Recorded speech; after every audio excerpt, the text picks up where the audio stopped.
and welcome to the Paletteful Packs YouTube channel. My name is Alice and I am here with the last Paletteful pack of 2023, the Paletteful Premiere Pack for December. So let's go ahead and open it up. Oh, pretty. Ooh, oh, cool. Okay, we have these Ecoline pastel brush pens. Wow, I love pastel. Oh, the colors are so pretty. Let's pull them out. Okay, these are the pastel colors. You can see there's a pastel green, a pastel blue, pastel purple, pastel pink, and then a nice light gray. Super stoked. I love pastel colors. Also in here, I see a warm gray. So we have a nice warm gray to complement that light gray that we already had. And then like a medium gray, so we can build up quite a few different gray tones as well, and then add those little pops of color, which I feel like is so perfect for the winter. So these are all the brush pens that you're going to get. These are the Ecoline brush pens, like I said. These have brilliant colors and a concentrated formula. They have a brush tip, and I believe these are water-based, so you can mix them with like water and a brush. Ooh, pretty, pretty, pretty. Then we have the Marabou Graphics Aqua inks, which are watercolor inks, and it's like a almost sea color set. There's a dark teal, a medium teal, and a light green. These are so pretty. These are ultra brilliant pigmented watercolor ink. They are light fast and transparent, and they're great for watercolor techniques. It also says to shake them before use. Oop, then we have a brush so that we can blend out all of our lovely things. Let's open it up. Oh, I love this. It's a Princeton Round 6. This is always my recommendation for a go-to all-around brush is a round size 6, so this is perfect. And then we have some paper here at the bottom. What is this? Oh, it's the Strathmore. It's the Strathmore 500 series, which is their premium series. It's their Ready Cut watercolor paper, and it's the hot press, so it's going to be a lot smoother. These are standard sizes, so they're made like for frames and stuff, so you're gonna get 8x10s, which is really nice. Oh my gosh, and then look at the sticker. That's just beautiful. I love that. That's cool. Okay, so this is everything that you're going to get from the December 2023 Paletteful Premiere Pack. We have the set of 3 Marabou Graphics Aqua inks. We have 1, 2, 3, 4, 5, 6, 7 Ecoline brush pens. We have our super, super pretty sticker. We have our Princeton size 6 brush. And then we have a pen set of the Strathmore Ready Cut watercolor paper. So let's go ahead and make some art. Okay, so as always, I'm going to start with the swatches, starting with the pastel and moving to the gray tones and then the watercolors. And I really want to see how these blend out. So I'm making some little lines and some circles and then trying to blend the markers with the paint, and then going around and playing with blending out the markers themselves with just some water to see how they blend just on their own into the paper.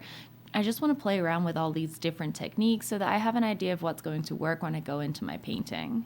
So once I have an idea of how these can blend, I'm going to start my painting. And for this painting, I decided to work basically just on vibes. So I did not use a pencil to sketch anything out. I just went straight in with the green marker and started drawing in some leaves and some stems. I had a basic image in my head that I wanted to do something with like a winter scene outside and flowers on the inside.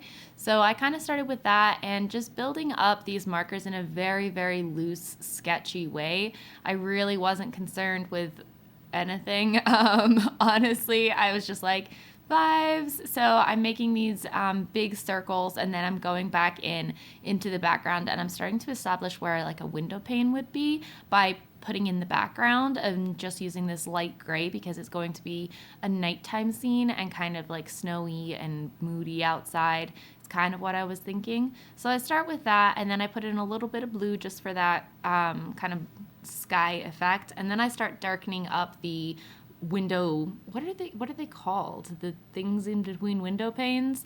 But anyway, I start darkening that up so that you can actually see it, and so you get some more contrast between the window.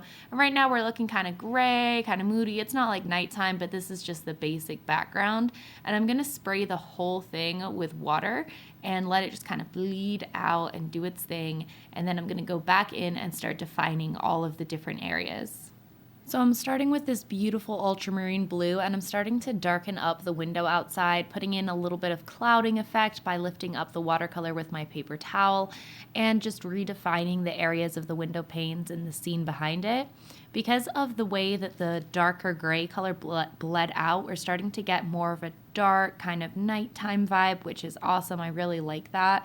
So I'm like, let's go with it. So we keep building up, and I'm going to start adding in some shadows to whatever the window pane structures are called, using that blue. And this blue is super, super helpful for adding in those shadows, especially when you're layering. It's just really, really nice, and it blends really, really easily. Now I'm going to move on to the flowers, and I usually start with the inside and kind of make a little knot and then just kind of make some loose curved shapes out from there using a darker color. And then I'll fill in some of those shapes just to create some shading, because I'm going to be building up on top of this with more dark colors, so I don't need everything to be perfectly defined in the first layer. While that's still wet, I'm going in with the green, and I am putting in some stems and redefining some of those leaves. The reason I'm doing this while it's still wet is because when the stem touches the flower, it will create a little bleed, and I think that's pretty. So now I'm going to start defining the purple flowers, and I'm just going to use the purple marker for this. Because the marker gets kind of diluted when you add the water to it, I can layer up the marker and still get a darker effect. This was a little bit harder with the pink just because it was a little bit of a lighter color than the purple, but I still went ahead and layered up the pink and the purple, and then as I blended them out, I actually added in the ultramarine for an extra shadowy effect to push some back and to get in some more shadows. As I'm blending these out, I'm also adding in some more details to the blue roses. I'm using that same technique I mentioned earlier, where I kind of create a knot in the center and then make some curved lines surrounding it. And then I'm going in and adding some shading, just using water to blend out some of those edges. Going back in and adding a little bit more detail in the purple flowers. And then I'm going to go in and darken this window behind the rest of the flowers. I wanted to wait until I had the edges of the flowers defined before I went in and painted this part of the background. So that's kind of why I waited to paint in this one until the end. Kind of forgot about the window pane structure there, but it's okay, I fix it later. Then I wanted to create a drippy kind of effect just so that it felt colder. So I went ahead and using just plain water, I dripped a bunch of it from the top, and then I just let it sit there and dry. And as you can see, as that water drips down, it makes the watercolor and the marker run, and it creates this really cool effect. Now it's time for more details. So I'm going in with the light gray marker, and I'm adding in these kind of streaks so that it looks like a window pane. And the light gray marker is great for adding shading because it is a very light color, so you can really layer it on top of most of the colors and it doesn't affect them too much. So it was perfect for adding in the shading to the window and keeping it looking like a window. There was this big bleed from the window pane structure, and I wanted to turn it into a tree. So I went ahead and used the dark marker to add in some details, as well as kind of the